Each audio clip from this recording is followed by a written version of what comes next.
Então, meu nome é Evaldo, eu sou médico infectologista do Hospital das Clínicas, apoiando e integrando a partir da nova diretoria da Sociedade Paulista de Infectologia. Queria agradecer ao Dr. Eduardo, a todos os companheiros pela oportunidade de estar aqui com vocês, todos que colaboram nesse evento.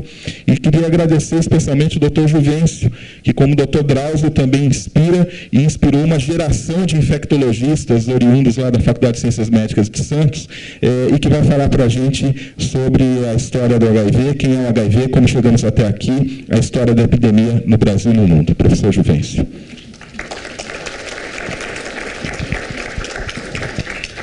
Obrigado, Evaldo. É uma grande honra estar aqui e deixando um tema que o Drauzio, de uma maneira brilhante, já contou a história e eu apenas vou pontuar algumas coisas. Quando se conta uma história, cada um tem uma visão e cada um conta de uma forma diferente, mas o final é o mesmo, quer dizer, não se muda a história, se apresenta de formas visuais, de formas diferentes. E, na realidade, o grande desafio é, em 15 minutos, que o Evaldo me deu, contar uma história de 40 anos, né? Mas eu pontuei dei uma estrelinha para cada um desses tópicos que eu achei relevante, evidente que eu vou passar por cima de algumas coisas muito importantes, mas, enfim, que é a própria doença, o vírus e os medicamentos que o Dr. Drauzio já citou e já contou uma história vivenciada. Como o Evaldo bem lembrou, todos nós que temos alguns cabelos brancos ou nenhum cabelo, viveu a história da AIDS, né? Eu lembro que em 1982 eu terminei a minha residência de infectologia no Hospital Heliópolis com o professor Rudolph, e a epidemia estava iniciando, né? E eu lembro que a seguir aquilo assustava todo mundo quando o primeiro doente internou lá no nosso hospital, era no 9º andar e ninguém subia. Todo mundo tinha medo de subir ao 9º andar porque ali estava internado alguns casos de AIDS e ninguém subia naquele andar. As enfermeiras à noite brigavam para não fazer plantão naquela unidade. Portanto, nós vivemos essa história de uma maneira muito clara. E também já citado aqui pelo professor Drauzio, pelo Dr. Drauzio, esse foi o caso que iniciou, né, nessa publicação de 1981, quando esses 5 casos chamaram a atenção jovens que tinham uma pneumonia por pneumociste e tinham sinais de imunodeficiência que até então não se sabia a razão. E aí tudo começa, já foi muito bem dito aqui, quer dizer, será que o câncer gay, né, a etiologia que a gente não tem muita clareza do que né? E aí começaram a surgir a doença em outras pessoas que transfundiam sangue, hemofílicos, heterossexuais, e aí se percebeu que não era próprio daqui, mas sim que havia uma possibilidade de transmissão sanguínea e sexual, e aí se criou e fez uma revisão de sangues acoletados e se percebeu que 1,2% tinha presença desse vírus. Né? Em dezembro de 81, a doença ficou caracterizada como uma doença infecciosa. E aí todas aquelas discussões do galo, quando o HTLV3 foi identificado como um vírus relacionado ao câncer, até então o HTLV1 e 2, Montagnier, que colocou o sistema imunológico na jogada, para dizer assim, e um indivíduo muito... o Peter Duesberg, que criou uma grande polêmica nas nossas discussões sobre a origem desse vírus criado, que ele não era responsável por isso, publicou, e é uma pessoa que tem uma publicação enorme, não é? Então, isso criou a grande polêmica do HIV que a gente viu a seguir nessa história. Mas a visão era essa. Essa era a visão naquela época do HIV, as pessoas morrendo com seus companheiros, com seus familiares, caquéticos, e o Drauzio bem ilustrou esse caso que ele acompanhou e até hoje. Mas o importante é que se acendeu uma luz na discussão da AIDS, quer dizer, vivemos ou viveríamos novos momentos em relação a essa doença. Mas nessa década, nos anos 80, essa incerteza, aquela questão mística, né, do que era esse vírus, né, começou a assolar as pessoas, as igrejas e as religiões, mas a rapidez foi que calou essas pessoas que colocavam em dúvida, quando o vírus, 3 anos depois, já tinha a identificação desse vírus, né? E foi essa publicação na Science, da François Barré-Sinoussi, o Montagnier, que, olha, isso aqui é um vírus.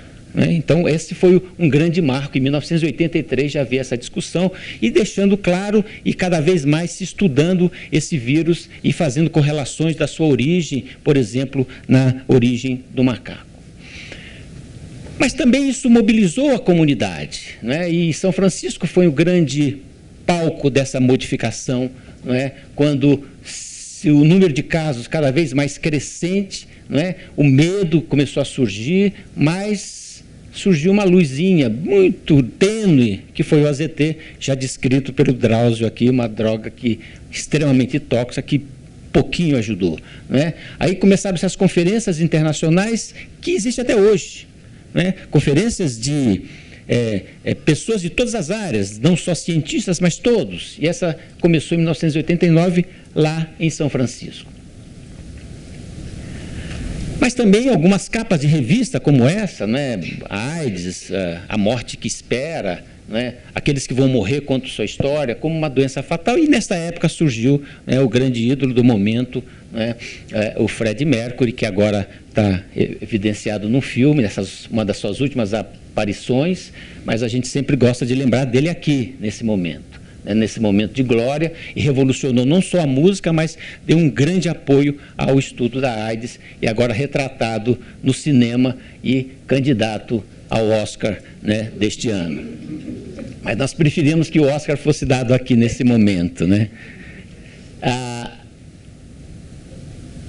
A doença se expandindo ainda, começava ainda a grande problemática, a notícia, né? Como é que eu vou dar notícia para o meu familiar? Isso até hoje, né? Até hoje é um problema, é uma dificuldade, né?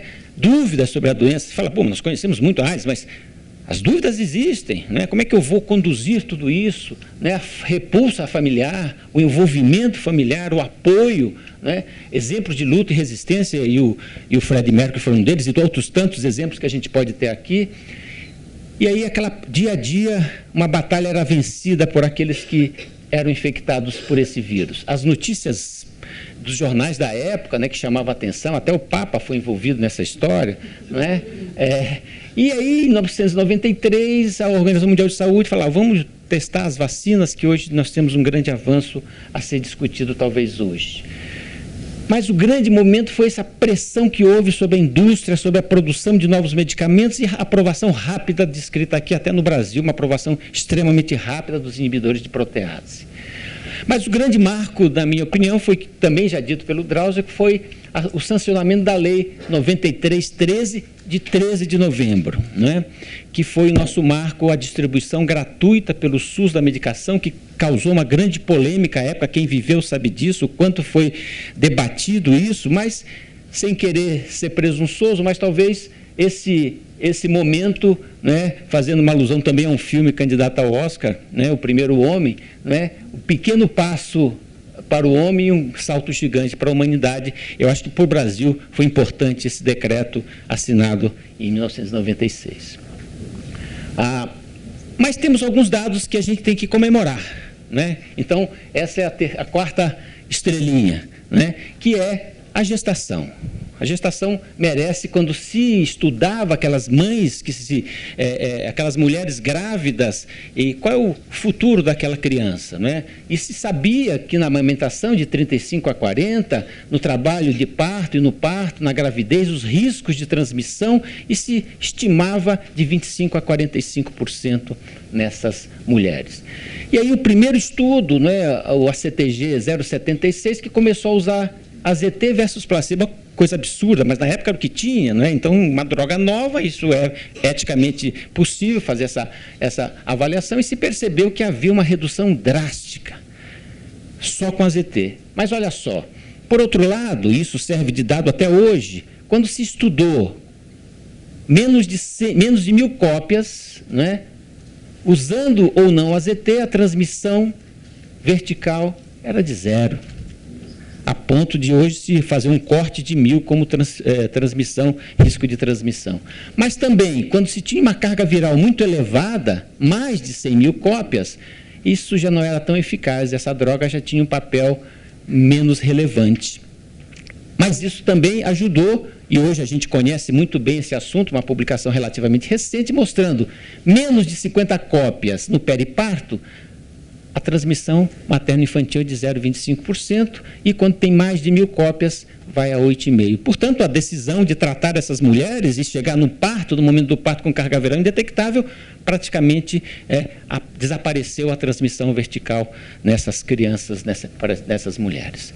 As crianças, né? As crianças também, outro foco, né? O grande problema, como é que nós vamos tratar essas crianças que, à época, nos anos 90, era um número excessivo, expressivo de crianças, e nós não tínhamos remédio para tratar essas crianças. Porque ninguém faz remédio para criança. Remédios até hoje é um problema. Nós não temos, poucos temos, mas um avanço existiu. E hoje o nosso programa, né, na última publicação, temos ainda hoje agora os inibidores de integrase, que vão ajudar muito no tratamento dessas novas crianças, que por sorte, felizmente, não são muitas.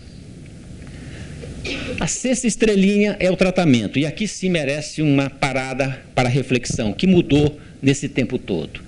Eu lembro dessa publicação da Time, O Homem do Ano, David Ho, que naquela época, 1996, ele falou: para vencer a luta contra a AIDS, temos que bater logo e com força. E isso se perpetua até hoje. Quer dizer, hoje a gente usa essa frase, que depois ele desmontou o programa dele por conta de não conseguir efetivar essa cura. E quando a gente vai comparar a monoterapia com a ZT, então o que se tinha à época, nos anos 80?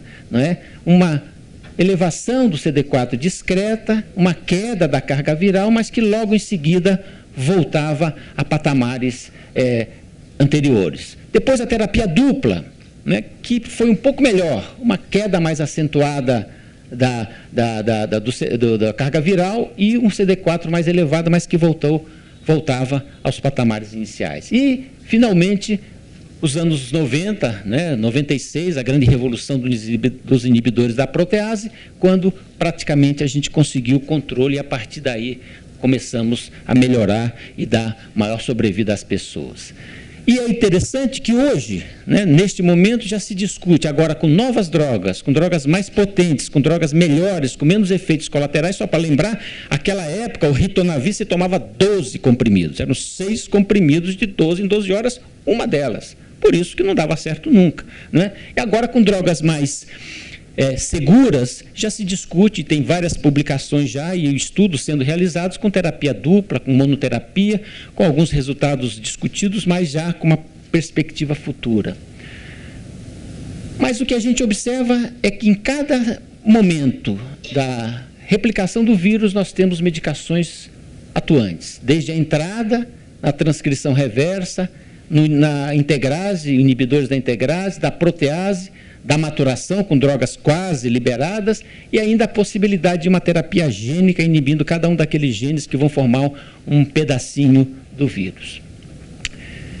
E hoje a gente tem um arsenal enorme, são 29 princípios ativos, distribuídos das formas mais variadas, mas aqui nós temos um pequeno calcanhar de Aquiles aqui no nosso país, que são as combinações das drogas. Todas essas que têm uma casinha junto são aquelas que nós não temos aqui no Brasil ainda.